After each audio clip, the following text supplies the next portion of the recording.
and welcome again to another episode of The Dark Place. I'm your host, Adam, and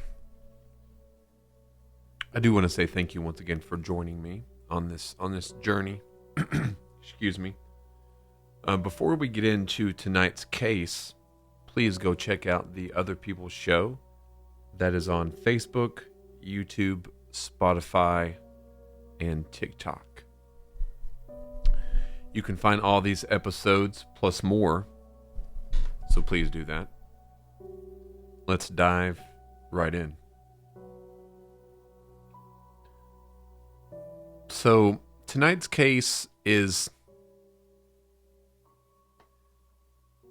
all of these cases are obviously tragic, and all of these cases can pull at the heartstrings. That goes without saying. That goes without question. But this kid, Tyler Hadley,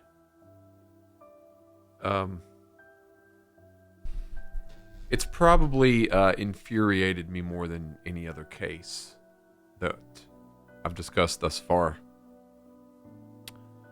So let's dive right in. We have Tyler Hadley.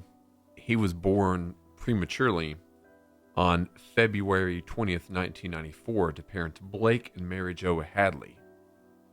Now, he began his life seemingly like any other kid. But things weren't really like that, from the offset from inside. He was in NICU for the first couple, the first month of his life, and he grew up in a relatively nice household. His family had moved to, his mother and father had moved to Port St. Lucie in Florida to be with near Blake's father. So, growing up, Tyler did have a lot of health problems. He was always kind of worried about being fat, so he had weight issues, and that we think that's spurred from when he was at a pediatrician earlier in his life. They said he had been stocky. Young Tyler heard this and I guess took it to heart, so he had mentioned several times throughout his life that he did not want to become quote unquote fat. So he had that a bad body image from the beginning. He also had thyroid issues, and his mother put him on growth hormones when he was younger, because he was quite short for his age at the time. Now, when he entered the adolescent ages, a dark and troubled path emerged. Tyler had behavioral issues, substance abuse issues, and growing and continuing becoming more isolated and more isolated. However, at school, he wanted to be a popular kid. He wanted to be the kid that everyone knew. So he would do sometimes outlandish things in class. He would make weird noises at inappropriate times. But other than that, he never really got into any kind of trouble at school. Now, when he was probably, 12 years old, him and some friends found a sofa, a large sofa or a couch, and they had it in a wooded area, and they caught it on fire. It grew into huge flames, and he only got a warning and had no discipline really occurred due to that event. Now, he was prescribed antidepressants. He was a depressed child, early teen, not really much of and he's a child. But he had several times throughout his life, he had said that he was going to murder his parents. I want to kill my mom and dad. And his friends never really took that as anything serious. And I guess they should have, but at the time they didn't. So on the night of July 16th, 2011, just months before Tyler's 17th birthday, all those lives around him and associated with him would change forever. Now, before we get into that, it wasn't like his parents were like some of the past episodes where his parents weren't neglectful in treating him. He was seeking treatment, counseling. He was on medication. So it wasn't like he was going unchecked, and it wasn't like he was not, his parents really did care about him and really wanted him to get better. Even after he came out, after he was in for a little while, his mother had even said, I think he's doing better. I can see an improvement. I think we're over the hurdle. Little did they know that during this time on vacation with I think it was on vacation with Tyler and some of the other families, there's a photograph taken. Text messages emerged later on that Tyler once again confides in a female friend, I think I want to, or I'm going to kill my mom and dad. Now, as we said, Tyler wanted to be a popular kid. He wanted to be someone that everyone knew, but he wasn't. He was not quite the wallflower, but almost a wallflower-esque person. But that all changed on July 16th, 2011. This seemingly ordinary night or evening cascaded into unimaginable horror, pure horror. So, Tyler had posted earlier in the day on Facebook that he was going to have a party at his house, maybe. So, him using the power of social media, and this was back in 2012, he sent out invitations to his friends, inviting them to a party at his house. Yet behind that facade of a typical teenage gathering, a sinister secret loomed. Tyler did intend to kill his parents. He did intend to murder them. It's later come out with the interviews with Tyler, and even at the time, he had joked a couple of times that I'm going to kill my parents and then throw a huge party because that's never been done. And that's what he intended to do. So he really planned this event.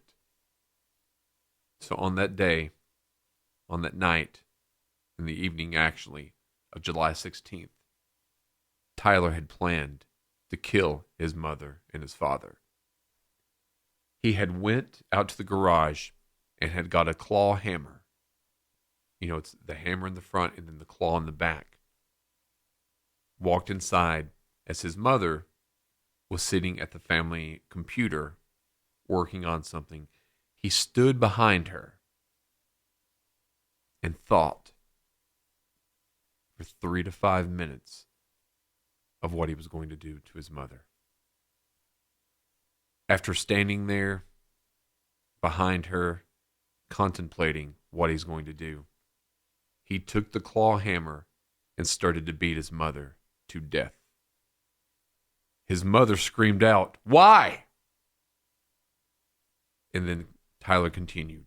He continued to beat her. And he beat her to death with a hammer. Hearing this, his wife, Blake, from the next room, opened the door, came out, looked at Tyler, and said, "Why?" also. Tyler looked at his father dead in the eye and said, "Why the F not?" And then he proceeded to beat his father to death with the claw hammer as well. Once Tyler beat his parents to death, he then tried to clean up the mess. He cleaned for 3 hours, trying to wipe the blood off of the keyboard from the computer. Blood splatter on the walls of the door in the kitchen. Tyler worked for 3 hours trying to clean the crime scene up.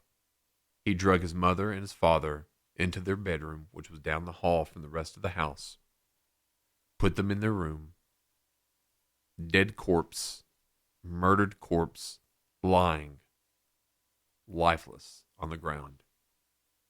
As Tyler goes around and getting anything and everything that might have blood and puts it on top of them. Tables, clothes, trash, chairs. You can go look at the crime scene photos. When he even locked the dog away because he didn't want the dog to bark. So a helpless dog had to endure hearing this despicable act as well.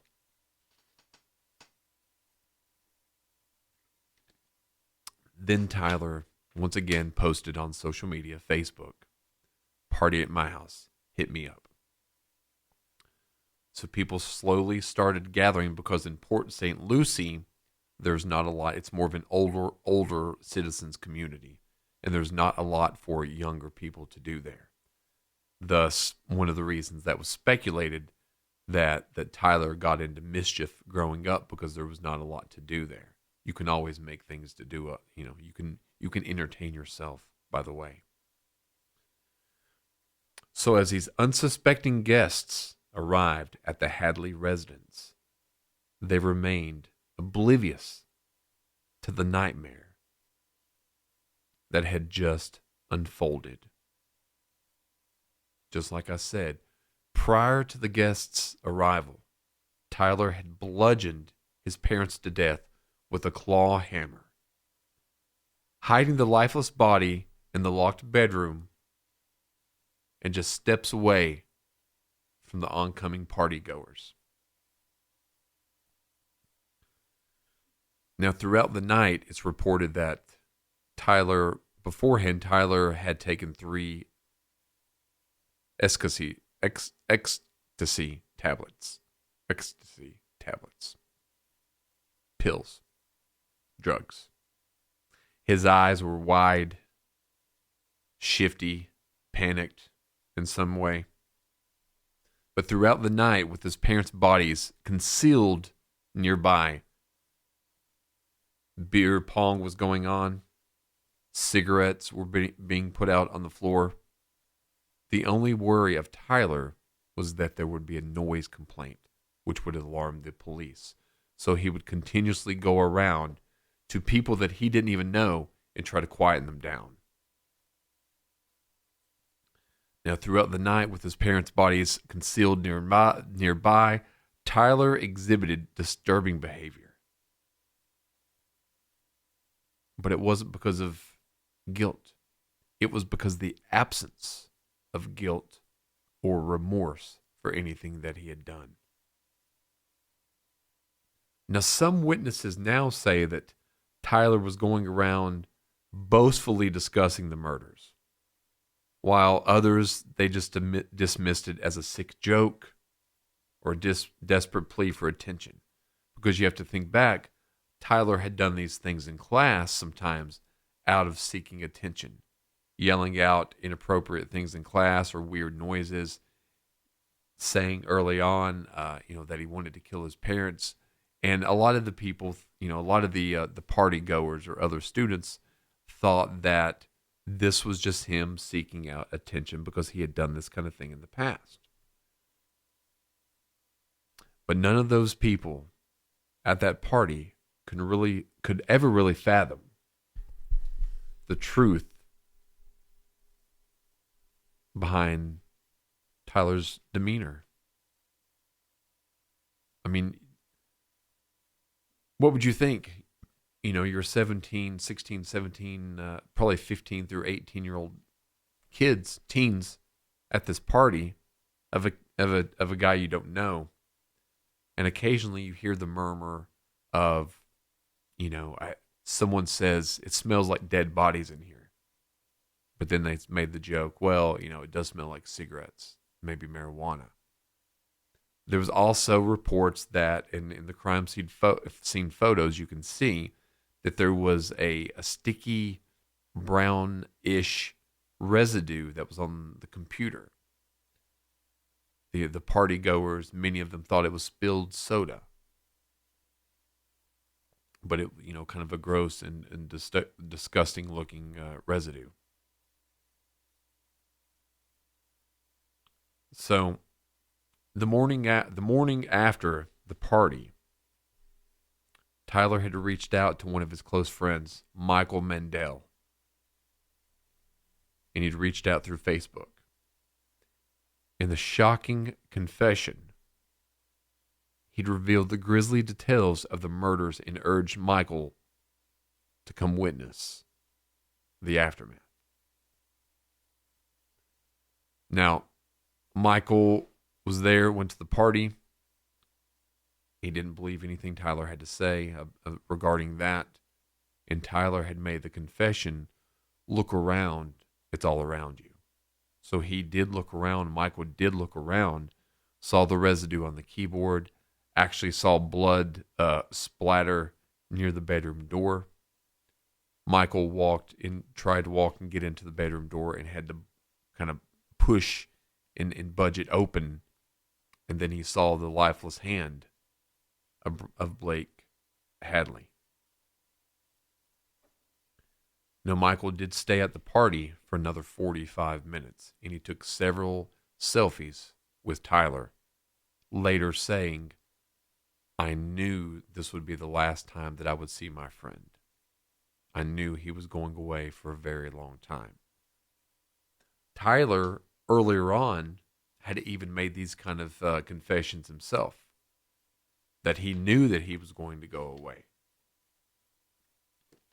that he knew this wasn't anything he was going to get away with. Now, when Michael left, he did end up contacting the police, but not before many of the party goers had heard a rumor that there was a party somewhere else. So many of them left, went to the other supposed party.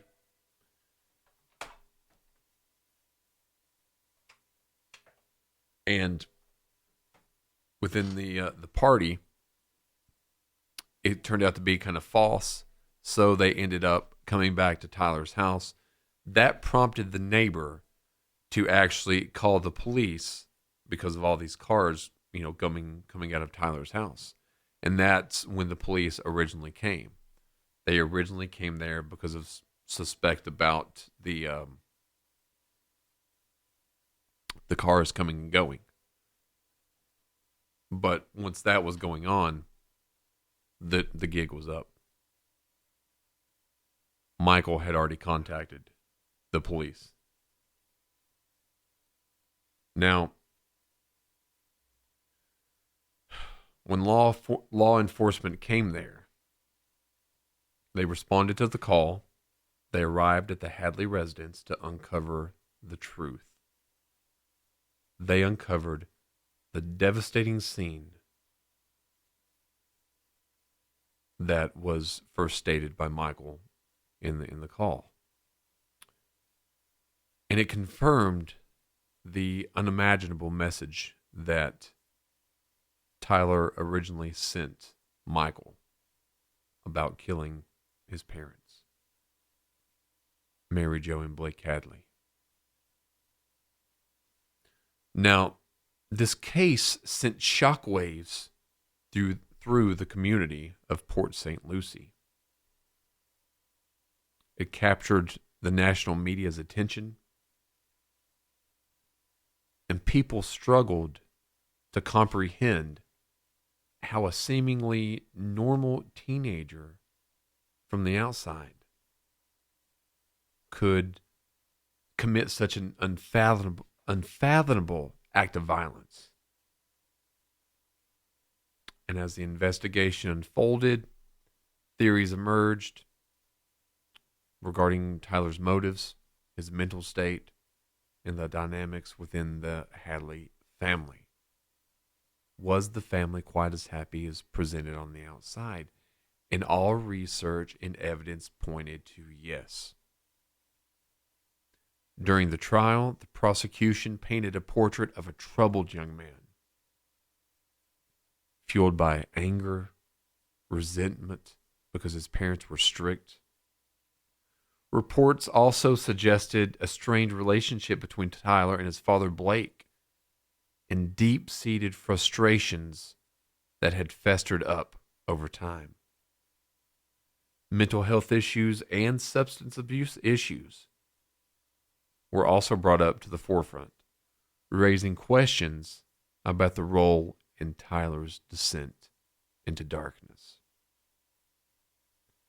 In March 2014, Tyler was convicted of 2 counts of first-degree murder, and he received a life sentence without the possibility of parole.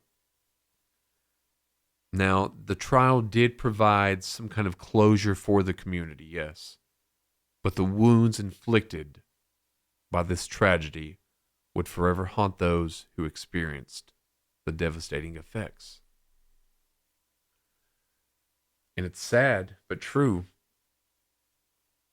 that the case of Tyler Hadley serves as a haunting reminder that can reside within even the most unsuspecting individuals.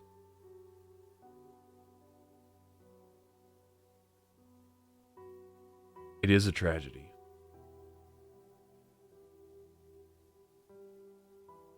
And it forces us to confront the complexities of mental health, the importance of early intervention, and the need for supportive environments for troubled youth.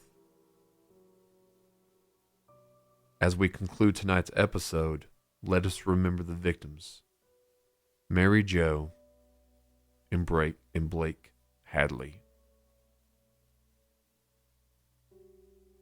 and the profound impact that their son's actions had on the lives of not only Tyler and the ones who loved him, but the whole community of Port St. Lucie, and even to a degree the nation.